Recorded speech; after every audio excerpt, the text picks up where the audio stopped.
예, 오늘은 사무엘상 14장 24절부터 35절까지입니다. 지난번에 이제 저희들이 나눌 때에 그 요나단의 활약으로 이스라엘 백성들이 믹마스에서부터 시작을 해서 계속 추격하여서 블레셋 사람들을 따라가는, 공격하는 그런 행상이었죠. 마지막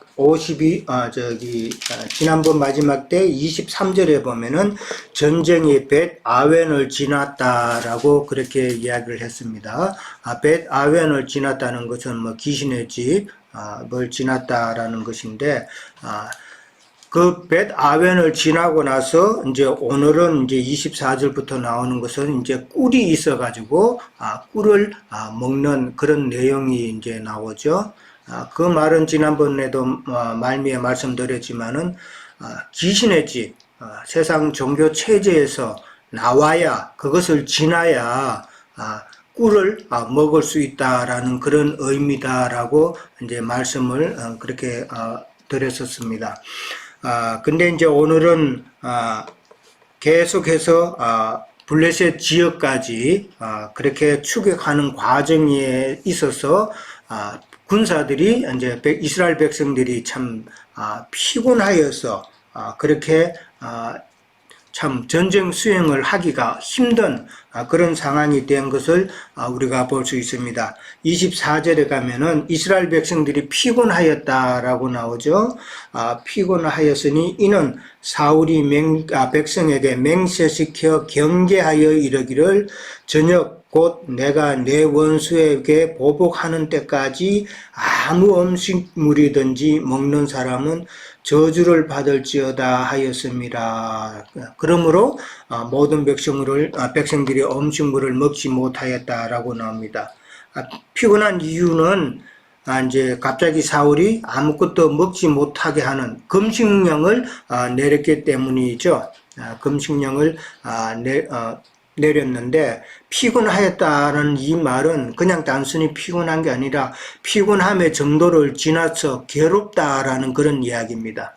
그러니까 피곤하면 쉬면 되는데 피곤을 넘어서 이제 괴로움의 지경까지 백성들이 지금 이르렀다라는 것인데, 사울이 맹세시켜 가지고 경계했다는 말은 맹세시키고 그 다음에 강요했다라는 것이죠. 꼭 지키라고 강요했다라는 그런 내용으로 보시면 됩니다. 근데 사울이 갑자기 금식령을 내렸는데, 그 금식령 내용은 저녁 곧 블레셋을 완전히 보복할 때까지, 나의 대적들을 보복할 때까지 먹지도 않고 계속해서 지금 공격을 해야 된다라는 그런 이야기죠. 자, 사울이 이제 그렇게 금식령을 내렸는데, 이런 금식령은 사울이 하나님의 도움으로 전쟁에서 승리하기를 바라는 그런 어떤 사울의 그 종교성에 기인한 그런 명령이다라고 이제 생각해 볼 수가 있겠죠. 그런 사울의 그 종교성의 그 이면에는 자기의 그 왕권을, 지금까지 우리가 쭉 사무엘과 사울의 관계도 살펴봤고, 그 다음에 사울이 지금 행하는 그 모든 과정에 있어서 그 이면을 우리가 살펴봤잖아요. 오늘도 마찬가지로 자기의 그 왕권을 굳건히 하고자 하는 그런 마음에서 이런 결정을 내렸다라고 이제 생각해 볼 수가 있죠. 사실 사울이 이런 결정을 내린 것은 그 전례가 있었죠. 그 전례에 보면 여호수아 10장에 보면은 여호수아가 아모리 족속과의 대적에서 싸움을 할 때에 그런 말을 했죠. 12절에 보면 10장 12절에 보면은 태양아 너는 기본 위에 머무르라. 달아 너도 아얄론 골짜기에서 머물러라 라고 그렇게 이야기를 했었습니다. 그렇게 이야기하는 것은 태양이 머물고 달이 멈추기를 백성이 그 대적, 즉 아모리를 완전히 치고 원수를 갚을 때까지 그렇게 머무르라라고 했던 내용이 있죠. 그래서 이것을 인용을 해가지고 금식령을 내려서 블레셋 사람을 다 물리칠 때까지는 아무것도 먹지 못한다라는 그런 율법적인 강요를 백성들에게 요구한 내용입니다. 근데 여호수아의 그 내용과 지금 사울이 한 그 내용은 조금은 차이가 있는 것이죠. 여호수아는 어디까지나 하나님의 사자로서 참 아모리 족속을 치는 그 전쟁을 하는 것이지만은 사울은 조금 전에도 말씀드렸다시피 하나님을 위한다기보다는 자기 자신을 위한 그런 전쟁이었다. 라는 것이죠. 그래서 조금 경우가 다르다라는 것이죠. 그러니까 백성들에게 그렇게 맹세시키고 강요한 것은 사울이 왕으로서의 그 권위를 그 강하게 하기 위한 어떻게 보면은 그 맹세는 헛맹세다라는 것이었죠. 자, 뭐 율법에서 우리는 뭐 맹세라는 내용을 보면은 반드시 율법은 에서는 지켜야 된다고 그렇게 나와 있죠. 그러나 예수님께서는 우리에게 말씀하실 때에 도무지 맹세하지 말라라고 그렇게 말씀하셨죠. 왜 맹세하지 말라고 그러셨나요? 사람은 나약하기 때문에 어떤 힘든 환경이 생기면은 그 맹세를 지킬 능력이 아무도 없다는 거잖아요. 그 능력이 없기 때문에 뭐 도리어 어떻게 보면은 그것을 지켜야 된다고 하는 생각이 되면은 스트레스가 되고 짐만 되는 그런 모양새잖아요. 그래서 예수님은 우리 인생을 너무나도 잘 아시길래 너희는 도무지 맹세하지 말라라고 그렇게 말씀을 하셨죠. 그러면서 이제 사울은 음식물을 먹는 사람은 저주를 받을지어다라고 그렇게 이야기를 합니다. 지금 저주를 받는다는 이런 말을 하는 것은 사울과 다윗을 우리는 생각해서 좀 생각해 볼 수가 있겠죠. 사울의 왕권은 지금 어떻게 보면은 예수님 당시에 그 유대 지도자들의 그 교권으로 연결이 되죠. 그 교권으로 연결되고 그때 유대교 지도자들의 그 교권은 오늘날 세상 종교인들의 그 교권과 같이 또 흐름이 이어지죠. 그러나 다윗의 왕권은 어디까지나 살리는 그 직분이잖아요. 그 다윗의 왕권은 예수님 당시에 이제 제자들에게 넘어가죠. 제자들에게 넘어가고 그 제자들은 또 이제 오늘날 그 소수의 무리 하나님의 말씀을 진리를 사모하는 그런 소수의 무리에게로 그 흘러간다는 것은 우리는 잘 알고 있잖아요. 어떻게 보면은 사울은 율법적이고 또 종교적인 그런 인도를 하는 직분을 대표하는 것이라고 볼 수가 있겠죠. 그리고 다윗의 인도는 살리는 그런 직분이다 생각해 볼 수 있죠. 사울은 지금도 자기 백성을 갖다가 전쟁을 하면서 지금 굶기는 일단 힘들게 하는 그런 지금 지경으로 만들어가고 있잖아요. 그리고 사울은 나중에 아시지만 다윗을 계속 죽이려고 하는 그런 일을 행하잖아요. 그런 것은 참 사울의 그 직분이 어떤 직분을 상징한다는 것을 우리가 생각해 볼 수가 있죠. 그러나 이제 다윗은 반대로 이제 굴 속에 들어온 사울도 살려서 보내는 자잖아요.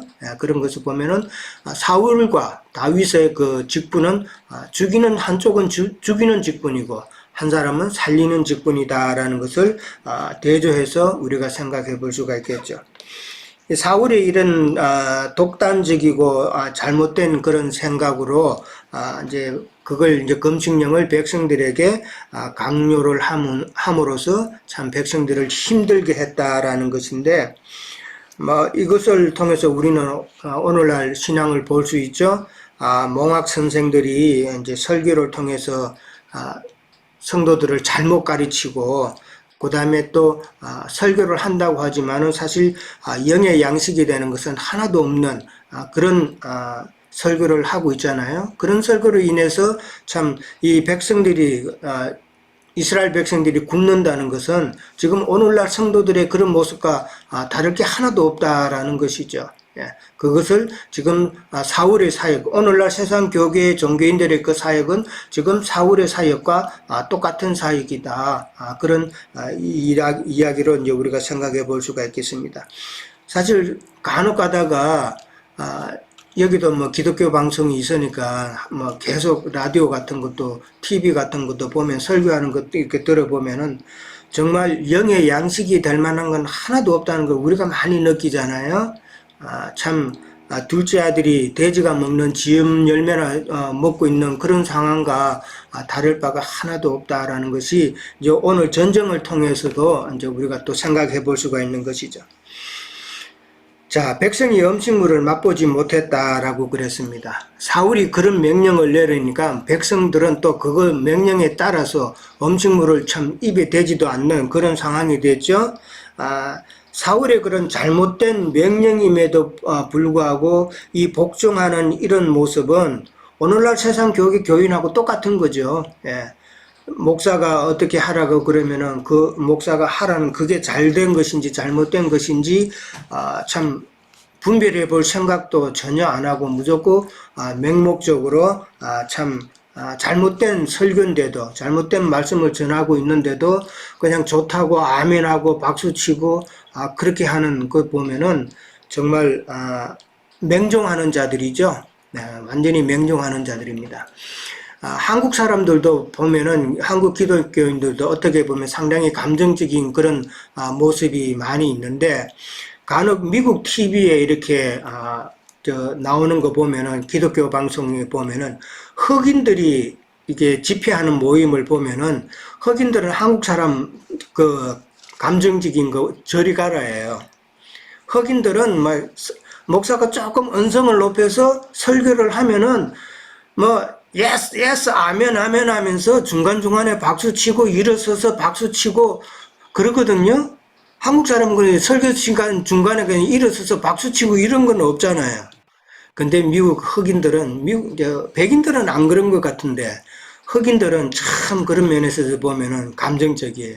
그냥 일어서서 박수치고 막 손들고 하는 거 보면은 정말 맹목적인 그런 사람들이다 하는 것을 느끼게 됩니다. 그런 맹목적인 사람은 오늘 성경을 통해서 우리가 깨달을 수 있는 것은 그들은 지금 꿀을 보고도 사실 못 먹잖아요.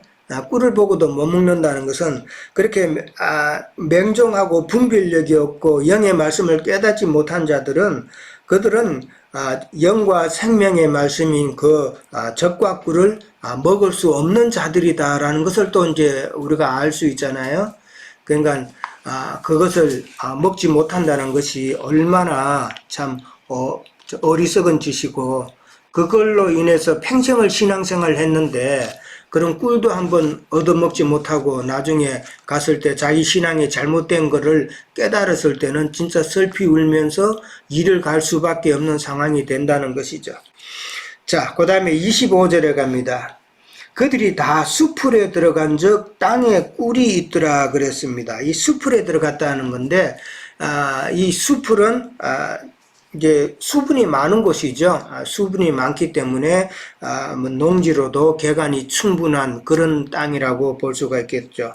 그 땅에 이제 꿀이 있었다라고 그렇게 이야기를 합니다. 그러니까 수분이 많아서 농지로 개간이 가능한 그 땅에는 그 땅에 꿀이 있었다 그랬으니까 그 땅은 젖과 꿀이 흐르는 땅이라는 것이죠. 젖과 꿀이 흐르는 땅인데 뭐 여기서 뭐 꿀이 있었다 그랬는데 세례 요한이 광야에서 먹은 석천 같은 자연산 석천 그런 꿀이라고 볼 수 있겠죠. 그런 꿀을 봤는데 그런데도 그 꿀을 이스라엘 백성들은 먹지를 못하는 것이죠. 먹지를 못하고 누가 먹었습니까? 요나단이 먹었죠. 요나단과 그의 부하만이 먹었다라는 것이죠. 젖과 꿀은 우리가 잘 알다시피 영적인 할례를 받은 참 혼의 구원을 이루어가는 이기는 자들이 먹는 영적 식물을 상징하잖아요.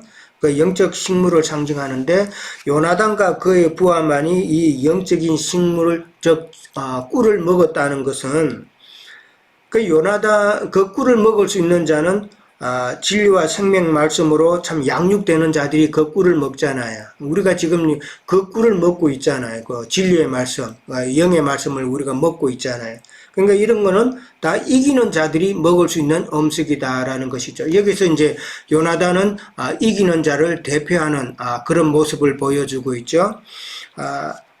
보통 우리가 말할 때 다윗의 친구 요나단이라고 이제 그렇게 이제 말을 하는데, 예수님이잖아요. 다윗은 예수님을 상징하는 예표잖아요. 예수님의 친구는 참, 이 진리의 말씀으로 양육되어지고 혼의 구원을 이루어가는 이기는 자들이 바로 예수님의 참 친구다라는 그런 이야기가 되겠죠. 자, 여기서 한 가지 또 우리가 생각해 볼 것은 지금 그 숲을 안에 들어가니까 그 땅에는 꿀이 있었다. 그런데 지금 이 땅은 지금 블레셋 지역의 땅이라는 것이죠. 예, 다른 데 꿀이 있던 게 아니고 지금 블레셋 지역에 그 꿀이 있었다라는 것은 블레셋을 정복하는 자만이 그 꿀을 먹을 수 있다라는 그런 이야기도 되겠죠. 예. 그러니까 이 블레셋으로 상징되는 것은 오늘날 세상 교계잖아요. 세상 교계에서 나오고 세상 교계를 분별해서 그들이 아니라는 것을 정확하게 깨달은 자만이 꿀을 먹을 수 있다라는 그런 의미가 되겠죠. 그래서 이 꿀이 블레셋 지역에 있었다는 그 의미도 우리가 깊이 좀 생각해 봐야 될 것 같습니다. 근데 그 꿀을 우리는 반드시 이제 먹어야 되는 것이죠. 그 꿀을 먹지 못함으로 요나단은 그 꿀을 조금 찍어 먹으니까 눈이 밝아졌다고 그랬는데 그 꿀을 우리는 반드시 먹어야 되는 것이죠.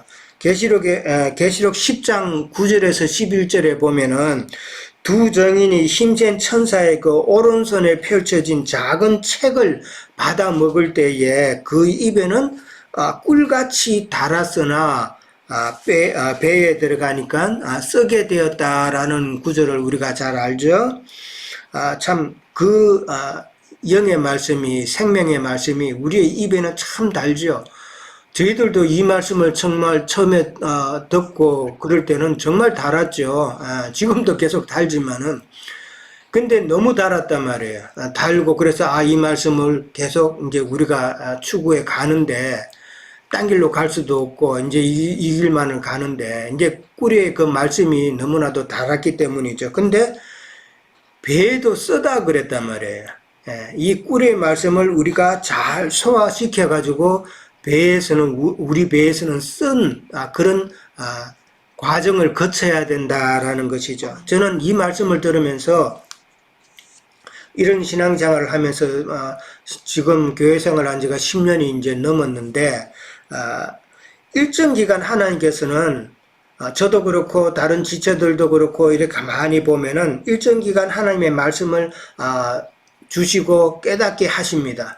깨닫게 하시면은 반드시 하나님께서는 그냥 안 넘어가시더라고요. 반드시 바람을 불게 해서 그 사람을 시험을 하시더라고요. 저도 그랬고 여러 지체들도 지금까지 그랬고 참 이게 하나님께서는 그냥 주시지 않는구나. 이게 우리가 꿀의 말씀을 먹고 잘 소화시켜야 되는 그런 내용이다라는 것을 우리는 깨닫죠. 근데 그런 시험을 당하게 되면은 내가 순종해야 되잖아요. 근데 순종하지 않고 나의 자아가 계속 나오고 이러면은 참 하나님께서는 계속 그거 가지고 계속 다루신다는 거.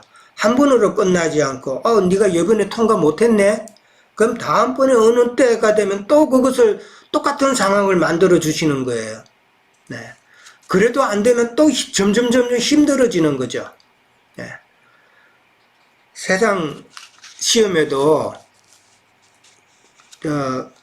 특채라는 게 있잖아요. 그 시험을 안 받고 그냥 넘어가는 그 특채라는 게 있는데 우리가 이런 특채를 받으려면은 다른 거 없다. 말씀을 뜻을 깨달아서 진짜 순종만 하면은 순종하고 내 자아를 죽이기만 하면은 우리는 특채로 시험을 넘어갈 수 있다라는 것을 생각을 해 봅니다. 그래서 하나님께서는 거저 주시지 않는구나. 반드시 시험을 거쳐서 이 생명이 정말 참 생명이 될 수 있도록 그렇게 하시는구나. 그만큼 귀하게 얻은 것이 아니면은 우리는 쉽게 잃어볼 수밖에 없으니까 하나님께서는 우리의 이 진리의 말씀을 귀하게 꼭 잡으라고 반드시 그런 과정을 주신다라는 것을 참 많이 깨닫습니다. 26절에 갑니다. 26절에 가면은 꿀이 흐르는 것을 보고도 그들이 맹세를 두려워하여 손을 그 입에 대는 자가 없었다 그랬습니다. 맹세가 그만큼 두려웠다는 것이죠.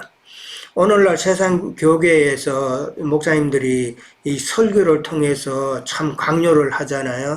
근데 그 강요가 임박혀가지고 세뇌돼가지고 이 교인들이 이제 목사의 하는 말이 인이 박혔기 때문에 함부로 다른 짓 못하게 그렇게 만들어 버렸죠. 거기서 자기가 다니는 예배당에서 나오면은 큰일 나는 줄 알고 다들 그런 두려운 마음을 심어 놨잖아요.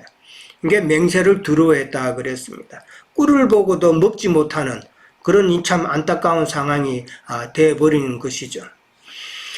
자, 그러니까 사울의 맹세는 축복이 아닌 저주의 맹세다라는 것을 우리가 이제 생각해 봐야 되고, 두려워함으로써 결국은 맹종하게 만들었다라는 것이죠. 오늘날 세상 교계에 참 많은 사람들이 이제 맹종의 그런 단계에 다들 있기 때문에 참 빠져나오기가 힘들죠. 자, 27절에 갑니다. 그런데 이제 요나단은 손에 가진 지팡이의 끝을 내밀어서 벌집에 꿀을 찍고 그의 손을 돌려 입에 대매 눈이 밝아졌다 그랬습니다. 요나단은 아버지의 그 명령을 듣지 못하였으므로라고 그렇게 나옵니다. 이게 전쟁 수행 중이었죠. 블레셋 사람을 계속 쫓아가는 전쟁 수행 중이었기 때문에 당연히 듣지 못한 거였는데 사실은 사울의 그 명령, 헌맹세는 들으나 안 들으나 똑같은 거죠. 예. 오늘날 세상 교계 그 설교 말씀을 이렇게 듣는다고 이렇게 들어보면은 전혀 안 들은 것만 못한 그런 설교잖아요. 아무런 이익도 없고, 참 어떤 전혀 동의되지 않는 그런 마음의 분만 더 생기는 그런 말씀이잖아요. 근데 이제 요나단이 지팡이로 꿀을 찍어 입에 댔다 그랬습니다. 근데 이제 그 손을 그 입에 대는 손을 그 돌려 입에 대매 그렇게 말이 좀 어렵게 나와 있는데 지팡이로 꿀을 찍어서 이제 손으로 이제 돌려서 자기 손 쪽으로 해서 이제 찍어서 이제 먹었다는 그런 표현인데 자. 지팡이로 꿀을 찍어 자기 손을 입에 대어서 이제 꿀을 찍어 먹으니까 요나단이 참 눈이 밝아졌더라라고 그렇게 표현을 했습니다. 이 눈이 밝아지는 것은 영적 분별력이 회복이 되고 그 다음에 영의 말씀의 세계를 깨닫는 것이잖아요. 세상 교계에서 교리적이고 문자적이고 신학적인 그런 지식만 갖고 있다가 하나님의 말씀을 갖다가 영적인 말씀으로 해석하고 이 영적인 말씀으로 하나님의 뜻이 이런 뜻이었구나 한 것을 처음에 깨달았을 때 진짜 눈이 번쩍 뜨였잖아요. 저도 그렇고 우리 수잔자매도 그렇고 눈이 번쩍 뜨였어요. 근데 그때는 또 눈이 번쩍 한면으로는 또 뜨였지만은 한면으로는 또 의심도 많았죠. 그때는 이걸 이렇게 해석해야 되나? 꼭 이렇게 봐야 되나 하는, 이제 그거는 조직신학에 근 40년 가까이 조직신학에 세뇌된 그런 독의 영향이겠죠. 지금 하는 말이지만은 처음에 저는 이 말씀을 들었을 때에 한편으로는 참 좋은 것 같은데 한편으로는 참 이게 맞나 하는 의심이 상당히 컸었어요. 그래서 나행제님이 이렇게 말씀을 전하는데 나행제님에 대해서 모르니까 나행제님이 과연 이게 잘못 이단이 아닌가, 세상적인 관점에서 봤을 때 이단이 아닌가 제가 한번 따져보기도 했었습니다, 사실은. 근데 뭐 옛날에도 말씀드렸지만은 세상 이단은 그 특징이 있잖아요. 돈을 사랑하고 여자 사랑하고 하는 이런 특징. 예. 근데 나행제님은 그거 전혀 해당이 안 되더라고요. 그래서 나행제님의 말씀이 바르구나 하는 것을 이제 저는 깨닫고 이제 그때부터 계속 듣기 시작한 거예요. 죄송합니다, 나행제님. 나행제님 뒷조사를 제가 좀 했습니다. 자, 그만큼 우리가 이 꿀의 말씀을 먹을 때는 눈이 번쩍 뜨인다라는 것이죠. 영적 회복력이 저 분별력이 그렇게 회복이 되고, 근데 다른 면으로 보면은 이런 말씀을 먹지 못하고 또 이런 말씀이 들리지 않으면은 그 사람은 영적으로 정말 위험한 상황이죠. 그렇잖아요. 예. 깨닫지 못하고 듣지 못함으로써 그 영혼이 멸망 가운데 빠지는 그 상황인데도 그것을 스스로 깨닫지 못한다라는 것은 참 어려운 것입니다. 그러니까 우리가 이런 말씀을 듣고 간다 할지라도 어떤 때는 이 말씀이 안 들릴 때가 있어요. 내 마음이 무거워지고 어려울 때 말씀이 안 들리는 그런 영적으로 위험한 상황이 되면은 우리는 적시로 어디서부터 무엇이 잘못됐는지 살펴보고 그것을 해결해서 또 진행해 가야 된다라는 것이죠. 자, 그 다음에 이제 이 지팡이가 나오는데, 요나단이 지금 전쟁에서 지팡이라는 그 단어가 조금 의외죠.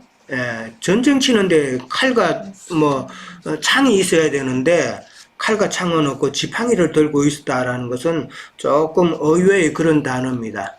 근데 이 지금 요나단의 그 전투 행위는 결국은 신약 때 제자들이 말씀을 전가하는 영적인 전쟁이다라는 것을 지금 말할 수 있는 것이잖아요.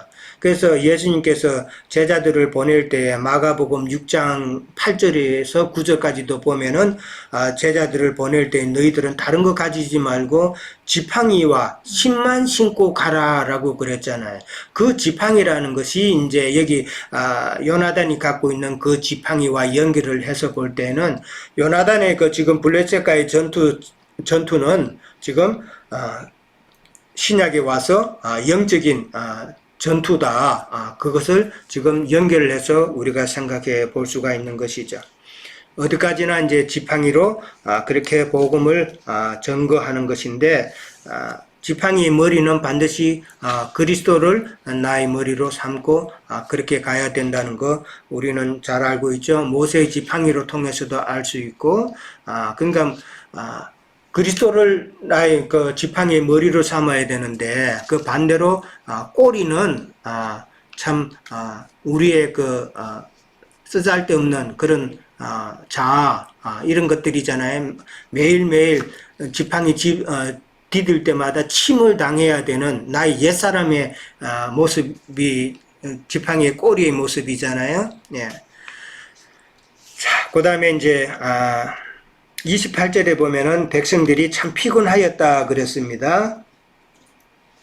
피곤하였다 그랬는데 백성이 피곤하다는 말은 참 그 야야프라 그래가지고 거의 탈진 상태라고 그렇게 봅니다. 그 야야프라는 단어가 사사기 4장 21절에도 똑같은 야야프라는 단어가 쓰여졌는데 거기에서는 해설을 기절하다라는 뜻으로 그렇게 번역을 해놨거든요.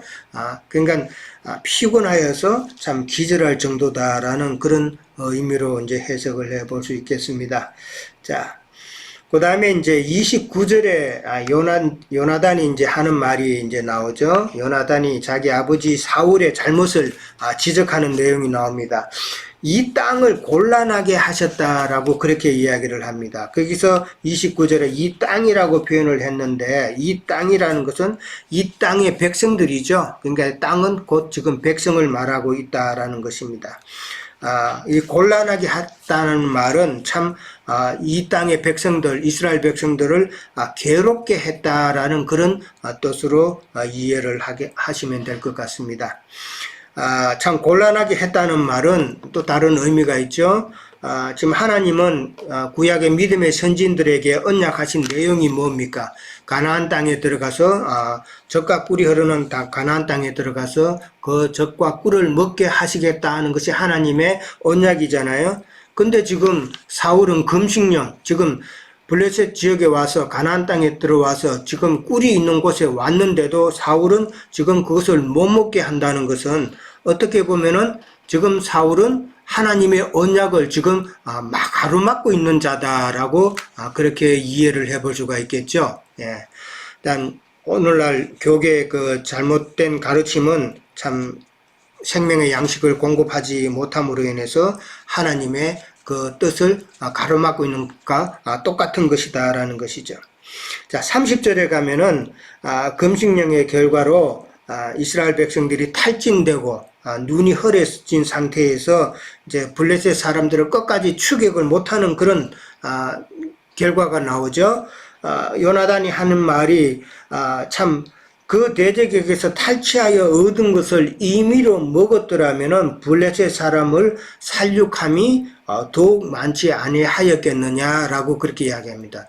전쟁을 치면은 잘 먹어야 되잖아요. 잘 먹어야 되는데 힘이 없어서 그들을 추격을 못하니까 그래서 완전히 블레셋을 섬멸하지 못한 그런 결과가 됐죠.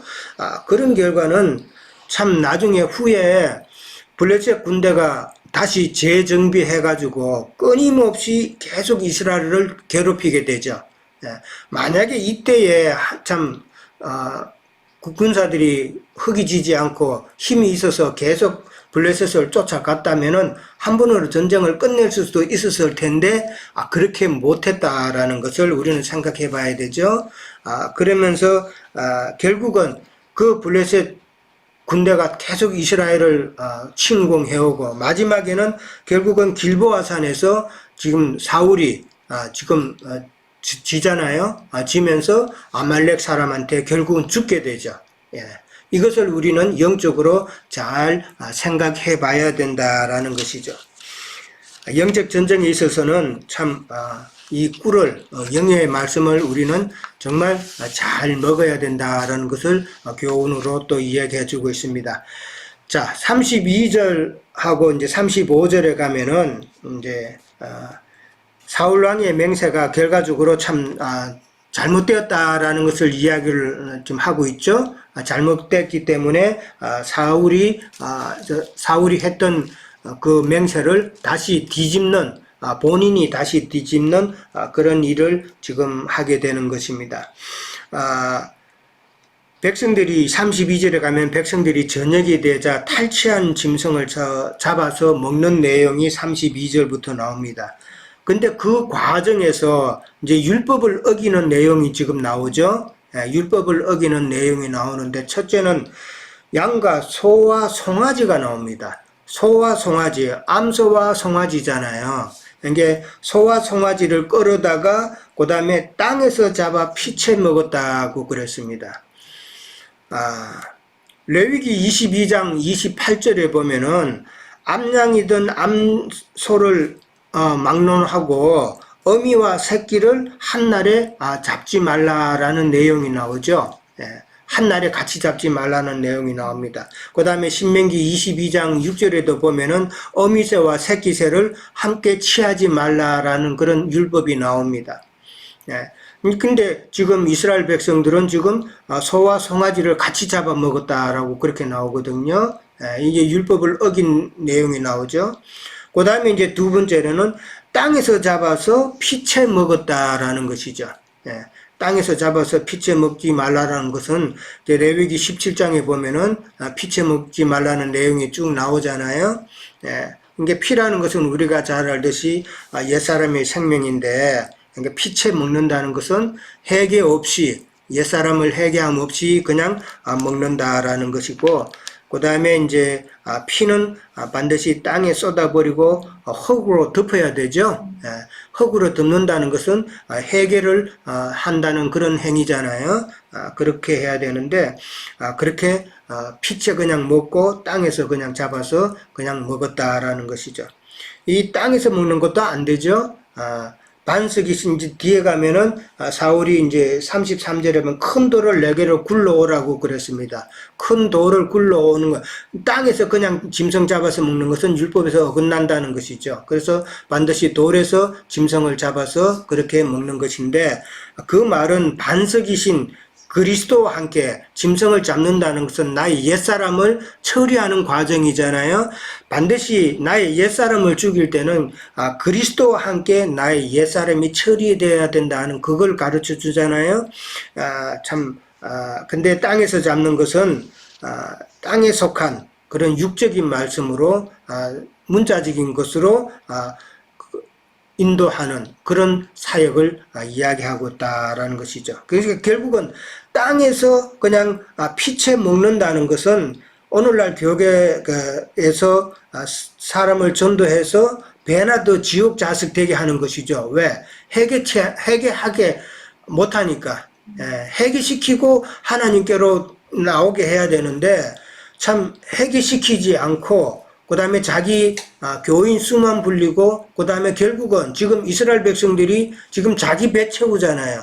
그러니까 오늘날 그렇게 회개치 않고 그냥 피채 먹는 이런 행동은 자기의 배만 채우는 그런 자들, 신약에 많이 나오죠. 자기 배만 채우는 자, 몰지각한 자들, 그런 내용이다라는 것이죠. 자, 그 다음에 이제, 반드시 전도받은 그 옛사람은 반석이신 예수님과 함께 죽어야 되죠.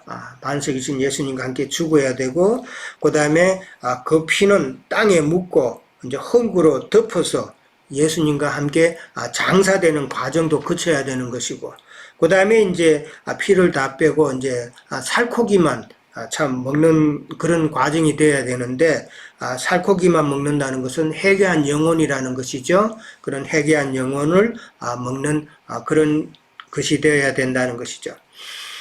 자, 그 다음에 33절에 가면은 사울이 하는 말이 너희가 믿음 없이 행하였다라고 그렇게 이야기합니다. 이스라엘 백성들이 그렇게 믿음 없이 행한 그 이유는 참 사울 왕 때문이었잖아요. 사울 왕이 자신의 목적을 이루려고 금식령을 내렸기 때문에 이스라엘 백성들이 참 너무 배고파서 참 율법이 뭐고 간에 없이 그냥 잡아먹었는데 원래는 참 이런 대차던 영혼을 상징하는 짐승은 해막으로 끌고 가가지고 여호와 앞에 먼저 제사를 드려야 된다는 게 레위기 말씀이잖아요. 근데 지금 하나님 앞에 먼저 드림이 없이 제사 드림이 없이 자기가 먼저 먹었다라는 것을 우리는 또 생각해 봐야 되죠. 예. 근데 지금 믿음 없이 행하였다라고 하는 이 사울의 말은 자신의 실책, 자신의 잘못은 지금 깨닫지 않고 배고파서 율법을 어긴 백성들만 지금 책망하고 있는 상황이잖아요. 예. 그런 모습을 우리는 보고 있는 것이죠. 참, 그러면서 큰 돌을 내게로 굴러오라고 그러는데 큰 돌에서 지금 반석에서 짐승을 잡기 위함이죠. 예.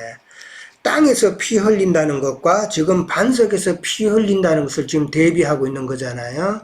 땅에서 뭐 피를 흘린다는 것은 여전히 육과 연합이 되는 그 옛사람과 연합이 되는 그런 모습을 지금 보여주는 것이고 반석에서 피 흘린다는 것은 참 예수님의 그 영과 연합이 되는 그런 모습을 지금 우리가 볼 수 있는 것이죠. 그러니까 속사람을 정결케 하는 그런 행위가 바로 반석에서 피 흘리는 것이다라는 것이죠. 그 다음에 이제 35절에 가면은 사울이 여호와를 위해 이제 단을 쌓는 내용이 나옵니다. 그 단은 기브온 산당이죠. 예. 35절은 사울이 여호와를 위하여 제단을 쌓았으니 한데 이 제단은 기브온에 있는 그 아얄론 골짜기에 있는 그 기브온 산당이다라는 것이죠. 쌓았으니 이는 그가 여호와를 위하여 처음 쌓은 제단이었다라고 그럽니다. 기브온 산당은 우리가 잘 알듯이 솔로몬이 나중에 1000번제를 드리는 그 산당이죠. 솔로몬이 1000번제를 드리는 근데 그게 열왕기상 3장인가에 나오죠. 근데 이 기브온산은 기본 산당은 그 솔로몬의 성전을 세우기 전에 산당이잖아요. 근데 솔로몬의 성전을 세운 후에는 기본 산당은 폐해져야 되는 산당이다라는 것이죠. 솔로몬의 그 땅에 있는 그 성전은 하늘의 거룩한 성 예루살렘을 예표하는 성전이었잖아요.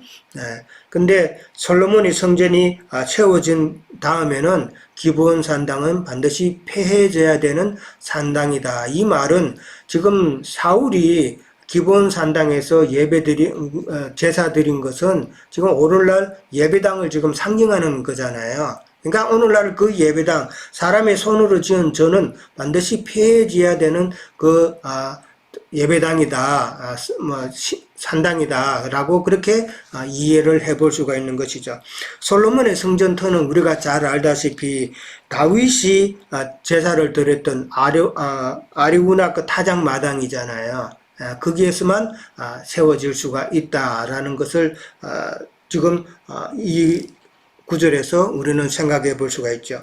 그러니까 사울이 쌓은 저 세상 예배당을 상징하는 그 기본 산당은 반드시 폐해져야 된다는 것을 성경을 통해서 지금 35절을 통해서 우리는 다시 한번 생각해 볼 수 있다라는 것입니다. 예, 여기까지 하도록 하겠습니다. 예. 우리가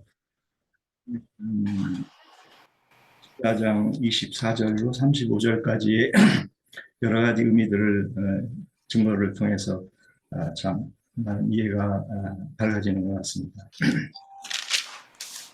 저도 사무엘상 24절을 여기서 읽으면서 이제 한두 가지가 있어서 한번 나눠보고 싶습니다. 이제 우리 유영균님 얘기했듯이 백성들이 핏째 먹었다는 것이 좀 많은 그 느낌이 받았는데요.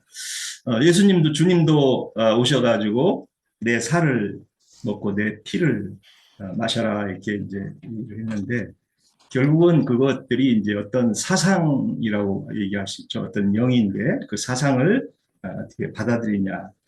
저도 이제 신앙생활을 하다 보니까 많은 신앙의 여정이 있는 분들하고 이렇게 교통을 해보면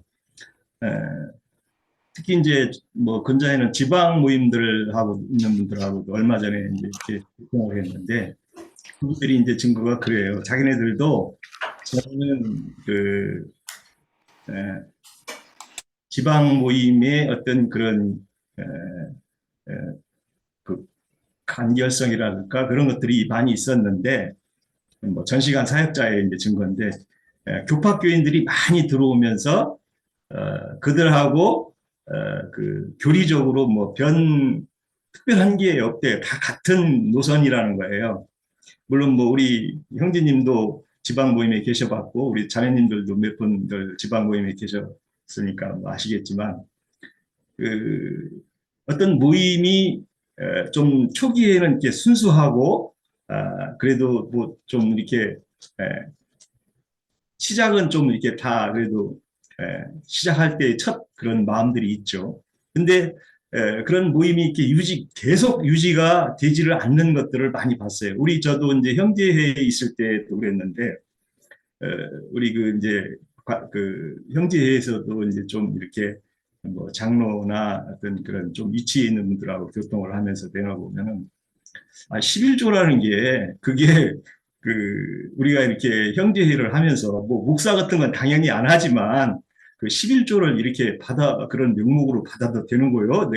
제가 한번 물어봤어요. 그랬더니 그 11조를 그게 좋지는 않지만 돈으로 우리 모임에 내 가지고 이렇게 유익이 되는데 왜 그걸 굳이 안 받거나 그거 하지 말라고 할 필요가 있냐 이거예요. 그래서 그래요. 이제 참 그 11조라는 게 그 성경에서 말하는 그런 저희들이야 뭐 나인님을 통해서 하는 그 이해를 갖고 우리가 그거에 대한 분명한 이해를 있지만 저도 그때도 나름대로는 아니다고 했지만 구체적으로 명확한 이런 이해가 뭐 받지는 않았던 사람이에요. 제가 지금 같으면 그 11조가 이렇게 해서 그거를 가르쳐 줘야 되고 또 그 실조의 의미를 우리가 주님 앞에 드리는 영혼이라는 걸로 이렇게 이해를 시켜서 그러니까 저도 막연하게 뭐 아니다 하는 것을 가지고 있었지만 그 형제를 설득할 정도는 제가 좀 못됐던 것 같아요. 그래서 그런 그 사상들을 그냥 받아들이는 거예요, 계속. 네, 핏째 먹는 거죠, 그러니까.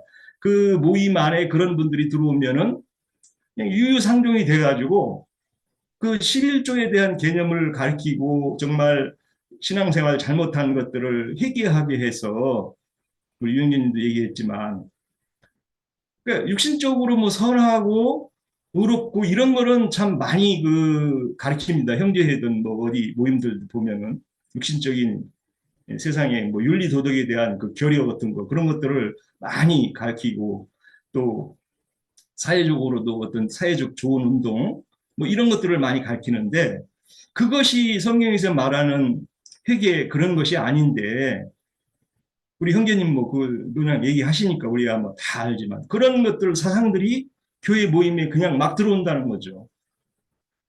윤리 도덕이 나쁜 게 아니잖아요. 그 윤리 도덕이 우리 인류사 인간 사회는 당연히 필요한 것이고 그런데 저도 이렇게 우리 모임에서도 보면은 그런 윤리 도덕에 대한 의미를 주님의 사랑이라는 관점에 같이 이렇게 포장해서 들어오면은 이것은 땅에 있는 사상이고 짐승의 사상인데 이것을 어떻게 우리가 처리가 돼야 되고 이것에 대한 증거를 이해를 어떻게 분명히 우리가 가져갈 것인가 하는 면에 저는 좀 관심이 좀 있는데요. 그래서 그 우리가 신앙하는 여정에는 여러 가지 그런 그 올바르지 않은 주님이 주시는 살과 피로 된 그 진리의 말씀 안에서의 분별은 늘 우리가 신앙 여정에서는 늘 요구된다. 저는 이렇게 보고 있습니다. 그래서 오늘 그 사울이 한 이런 그 신앙 여정에서 그 공헌한 것들을 우리가 그 교회에 적용했을 때 이렇게 말도 안 되는 제가 29절에 그 요나단이 하는 얘기를 현대인의 그 성경으로 한번 29절인데 한번 읽어보겠습니다. 그러자 요나단이 대답하였다. 그건 말도 안 되는 소리다. 그런 명령은 우리를 해칠 뿐이다. 내가 이 꿀을 조금 먹고 얼마나 기운이 차리게 되었는지 한번 보아라. 우리 유행교님이 꿀 얘기를 많이 해주셨는데 꿀은 참 뭐 여러 군데서 많이 나오죠. 그 사사기에 그 데서 나오고 또 뭐 주님이 또 그 부활하신 후에 생선과 꿀을 드셨다고 그러고 그 꿀은 가나안 땅에 흐르는 진리의 그런 주님의 몸된 그 교회에서 흐르는 그런 그 진리의 말씀이라고 우리가 뭐 이해할 수 있죠. 그래서 우리가 주님의 살과 피를 먹는 이 교회 실행은 진리의 말씀에 벗어나는 것들을 우리가 어떻게 처리되고 어떻게 그 가져가야 될 건지 또 이 세상 교회에서 만연하게 흐르는 그런 비진리들을 우리가 분명하게 제시하고 그것에 잘못된 것들을 분별해내서 그런 것들을 처리하게 하는 그런 여정이 우리에게 늘 필요하다 저는 이렇게 봅니다. 또 그런 여정들은 우리에게 그 주님의 이상과 계시들하고 밀접한 관계가 있기 때문에 그런 것이 처리 안 되면 그 어떤 그 더 나아가는 말씀이 자기 안에서 이렇게 분명해지고 계시들이 분명해지는데 그 좀 방해 요소가 되지 않나 저는 그렇게 보고 있습니다. 그래서 우리 지체들도 어떤 더 좋은 꿀을 먹는 진리를 더욱 이렇게 풍성하게 누리는 그런 우리의 그 신앙 여정이 있기를 바랍니다. 마치겠습니다. 예. 저는 사행제님한테 좀 질문 있어요. 이 14장 35절에서 보면 사울이 여호와를 위하여 제단을 쌓았으니 이는 그가 여호와를 위하여 처음 쌓는 제단이었더라. 이게 좀 봐서 좀 어떤 의미가 있을 것 같고, 여기는 사울이 그 전에 12장에서 13장에서 보면은 사무엘이 오시기 전에 번제를 드린 사건으로 인해서 책망을 많이 받았거든요.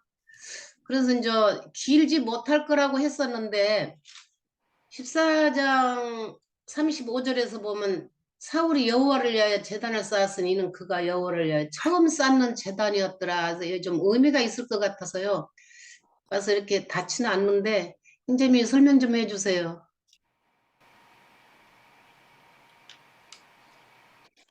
유형제님한테 질문해야지 왜 나한테 아, 형제님이 아까 유형제님은 그 말씀 안 하신 것 같아서. 어렵게 생각할 건 없고 사울이 이스라엘의 왕이지만 여전히 이 육에 속한 사람이고 이제사 이제 영적으로 하나님을 섬기기 시작했다. 이제사.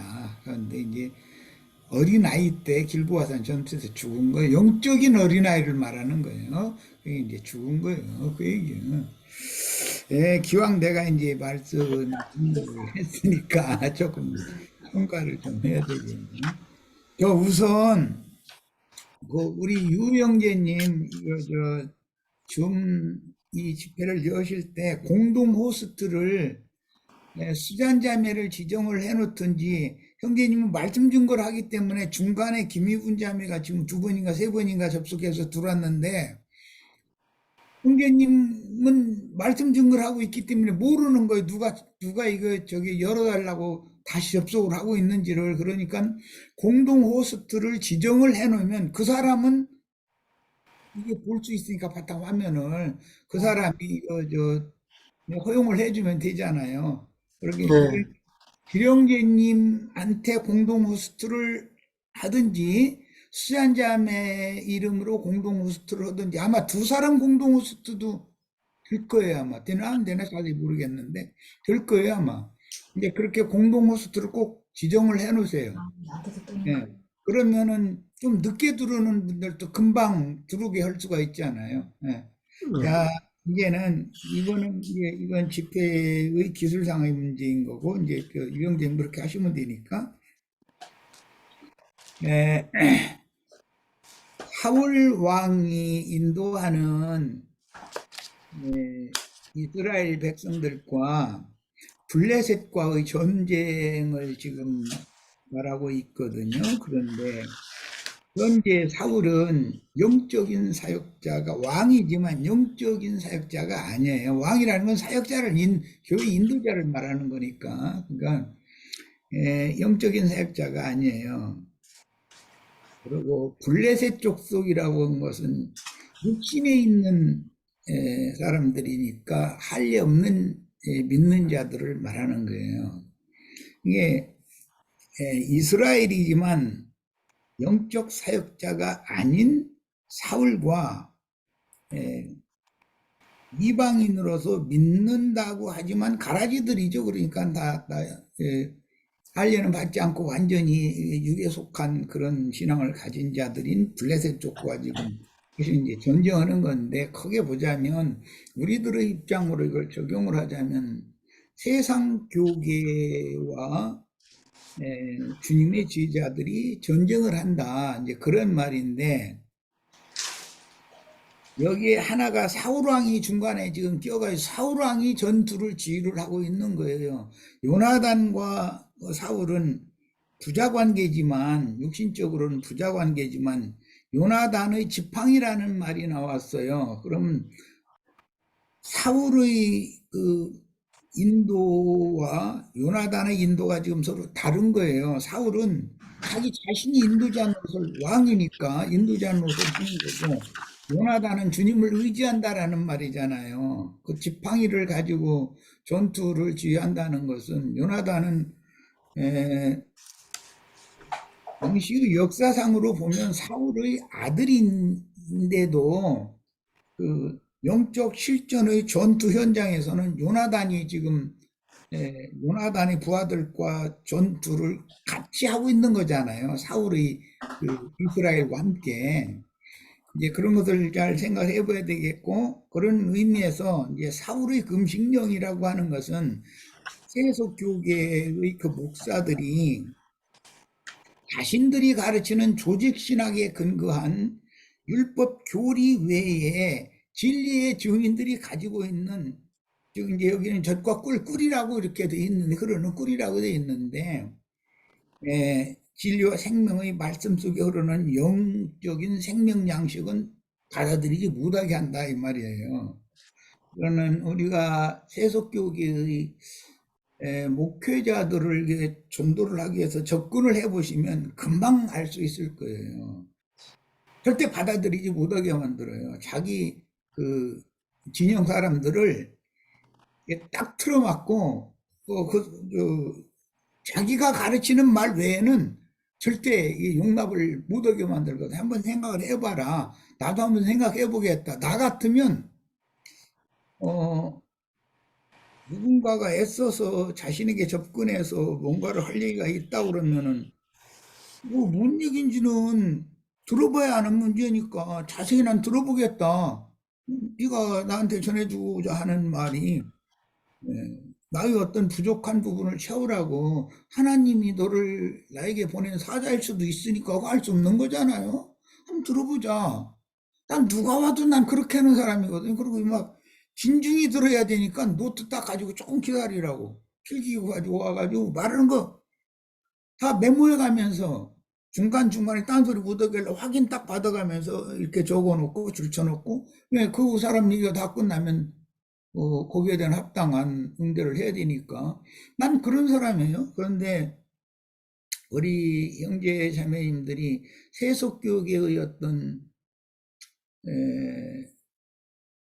봉사를 하는 어떤 형제나 자매에게 접근을 해서 말씀을 주고자 한다면 그 사람은 자기 목사한테 가서 물어봐야 된다고 그래요. 자기는 모르니까. 그만큼 목사가 운행들을 만들어 놨기 때문에 목사한테 가서 물어봐야 된다고 그러죠. 물어보면은 막아버리지. 그 사람 한번 뭐라 그래라. 우리 집에 점심이라도 내가 차려놓고 초대할 거니까. 그래? 그런 이상한 말을 했어? 그러면은 뭔가 좀 일리가 있는 것 같은데 하고 좀 생각을 해보면서 우리 집에 오라 그래라. 당신도 와라. 다른 오고 싶은 사람들 다 와라. 와서 한번 우리 진리 증거를 서로 내놓고 토론을 할 때 같이 유익을 얻자. 이렇게 해야 되는데 그걸 딱 차단해 버리거든. 그게 금식령이라는 거예요. 사울 왕의 금식령이거든. 기독교계의 목사들이 사울왕의 명령 외에는 사울왕이 하는 말, 전투 지휘인데 지금은 하는 말 외에는 다른 누구의 말도 절대 받아들이지 말라고 한 것이 금식령이단 말이야. 이게 비유지. 그러니까 이 말은 자기 말만 맹종해라 이 말이거든. 지금 영적 전투를 하는데 그 다음에 이제 블레셋은 할리 없는 육에 속한 자들이니까 육에 속한 자들과 영적인 사람들이라면 이스라엘이 전쟁을 한다면 영에 속한 사람들과 육에 속한 사람들이 지금 싸운다는 말이잖아요. 이 말은 개인적으로 보면 주합파의 한 명이 된 영으로 죄가 왕노릇하고 있는 육의 자아를, 육적 자아를 대적한다는 말인 것이고, 그런 전쟁인데 목사는 자기가 가르친 여기서 목사라고는 안 했지만 이제 사울 왕은 그 목회자를 상징하는 거예요. 어떤 무리의. 그래서 그 큰 음녀의 7 머리들이 땅의 7 왕들이다 이렇게 표현하잖아요. 근데 그런 이 성경의 이 비유법을 잘 이해를 하셔야 돼. 자, 그런데 자기 말 외에는 하나님의 진리의 말씀이라도 금식이랑 받아 먹지 못하게 한다. 생명양식으로 받지 못하게 한다 이 말이에요. 지 말 외에는 듣지 말라 이렇게 했다는 거예요. 그런데 사울왕의 아들인 요나단은 다른 사람은 다 들었는데 요나단은 그 아버지가 금식령 내리는 것을 못 들었다는 거예요. 아니 왕자가 전투를 지휘해야 되는 왕자인 맏아들인 요나단이 그 아버지의 그 전투 명령을 듣지도 않고 어떻게 전쟁에 가입을 합니까? 전투를 합니까? 그 말이 이상하잖아. 그게 문자적으로 봐도. 요나단은 이것은 거룩한 전쟁, 성전, 거룩한 하나님을 위한, 하나님의 나라를 위한 전쟁이라고 아예 처음부터 믿기를 그렇게 믿는 사람이니까 사울의 금식령 말 이런 건 상관이 없어요. 그냥 하나님만 의지하고 하나님 말씀만 의지해서 전투를 하는 사람이라는 말인 게 이게 대비거든 지금. 이게 이 장에서 말하는 가장 중요한 점이에요. 사울의 금식령과 그 금식령을 요나단은 듣지 못했다. 그런데 요나단은 칼로 전쟁을 하는 게 아니라 지팡이로 전쟁을 했다고 이제 지팡이 끝으로 흐르는 꿀을 찍어가지고 먹는 이제 그런 얘기를 했어요. 전쟁을 지팡이 가지고 하는 경우가 어디가 있어요?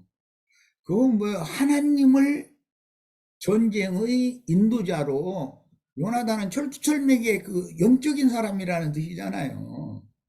그리고 그 땅에 흐르는 이제 꿀 이야기도 나왔는데 이 젖과 꿀이 흐르는 가나안 땅이라는 것은 근본적으로 하나님께서 구속하신 자기 백성들에게 주시기로 작정한 아브라함, 이삭, 야곱과 대대로 이제 언약을 체결해 온 그 약속의 땅이에요. 그런데 그 땅은 젖과 꿀이 흐른다고 그랬어요. 이 젖이라는 건 어린아이들의 생명양식을 비유로 하는 말인 것이고, 꿀이라는 것은 내용이 깊고 의미가 깊어서 그 영이 그 말씀을 받으면 달다는 뜻이에요. 그러니까 이것은 진리와 생명의 말씀에 흐르는 영의 생명량, 영적인 생명양식을 말할 때 젖과 꿀이 흐른다 이렇게 표현을 하는 거예요. 그런 진리와 생명의 말씀 속에 흐르는 영이 누구에게는 생명양식이 되는 거죠. 그런데 사울은 그 생명양식을 젖과 꿀을 먹지 말라고 자기 말만 들으라고 금식령을 내렸다 이 말이에요. 그런데 요나단은 그 아버지의 그 금식령을 못 들었다는 거예요. 이게 벌써 얼마나 문자적으로 보면 육신적인 전쟁 이야기랑 그럴 수가 있겠어요?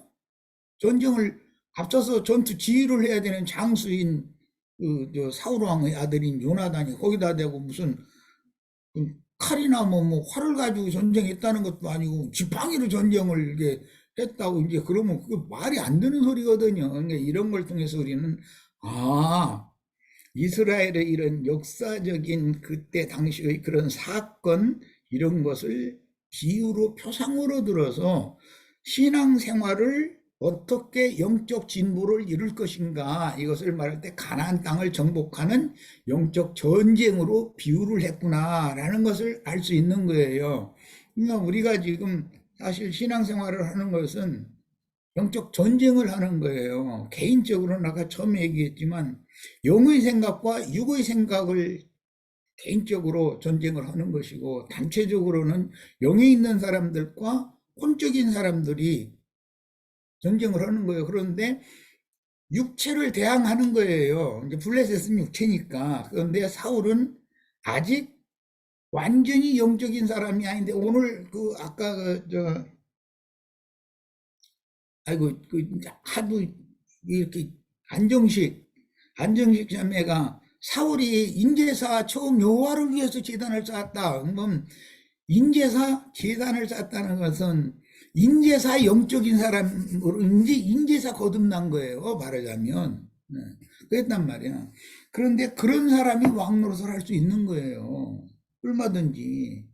지금 기독교 계가 다 완전히 거듭나지도 않은 그런 자들이 왕 노릇 할 수도 있지만 인제사 영의 눈이 뜨인 것이단 말이야. 그런데 요나단은 이미 하나님의 종으로서 전투 수행을 하는 사람이라는 거예요. 중요한 게. 그 다음에 영적 전쟁을 하는 그 이스라엘의 신앙 싸움이라는 것은 우리가 영적 전쟁을 하는 것, 즉 그 속사람이 장성한 자가 되어져서 온전케 된 의인의 영이 되기까지, 그 땅이 완전히 정복되기까지, 이것은 육의 마음을 완전히 정복해서 새 마음, 즉 이제 새 땅이 되게 하는 것을 말하는 건데, 그래서 짐승을 잡아먹는 이야기를 한 거예요. 짐승을 잡아먹는데 살코기를 먹는 거잖아요. 피가 빠진 살코기, 이것은 에스겔서에서 인용되는 말인데, 내가 새 영과 새 마음을 줄 거다. 그럼 부드러운 마음을 주되 살코기와 같은 마음을 준다, 이렇게 했어요. 거기 살코기라는 것이 피가 빠진, 즉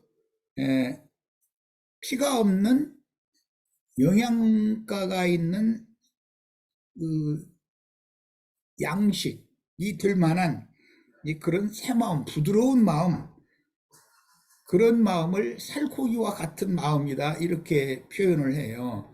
그러니까 피 없는 살을, 즉 짐승의 피가 빠진 살을 먹는다는 뜻은 순수한 영양소를 먹는다는 뜻이고, 짐승의 피가 섞인 채로 피쳐 먹는다라는 것은 짐승의 생명을 받아들인다는 뜻이거든요. 그러니까 이런 것이 오늘 전투 상황에서 여러 가지로 이렇게 비유법으로 말하는 이런 것들이, 짐승의 피쳐 먹는다는 것은 육적 생명을, 기독교에 거듭나지도 않은 사람들, 그런 사람들의 가르침을 그냥 먹는 거예요. 피쳐 먹는 거예요. 짐승을 먹되. 그런데 짐승을 잡아먹되 피를 다 빼고 부드러운 살코기만 먹는 것은 육의 생명을 먹지 않는 그런 분별력을 가진 그 음식을 먹는 것을 상징한 거란 말이에요. 이렇게 이제 오늘 말씀에는 영적 전쟁을 기록을 하고 있는데, 앞으로 이제 다윗 왕이 가나안 땅을 완전히 정복을 해서 하나님의 나라를 세울 때까지 이제 전쟁이, 지금은 거의 이제 막바지까지 왔는데, 영적 전쟁이라는 것은 우리들의 신앙 생활을 상징한 것이다, 이렇게 꼭 이해를 하시기를 바라요. 우리들이 믿음의 진보를 이루는 것은 이제 한 성 한 성을, 그 대적이 미리 그 가나안 땅을 지금 점령을 하고 있으니까 그것을 빼앗아 가지고 이스라엘의 것으로, 하나님의 백성들의 땅으로, 그 땅을 정복을 해야 되는 정복 전쟁 이야기죠. 땅을 정복하는 것은 죄가 왕노릇하는 육신의 마음을 거듭난 영으로 정복해가는 영적 진보를 이루는 것을 상징하는 거다. 이 점에 대해서 이해가 있길 바랍니다. 예, 맞습니다.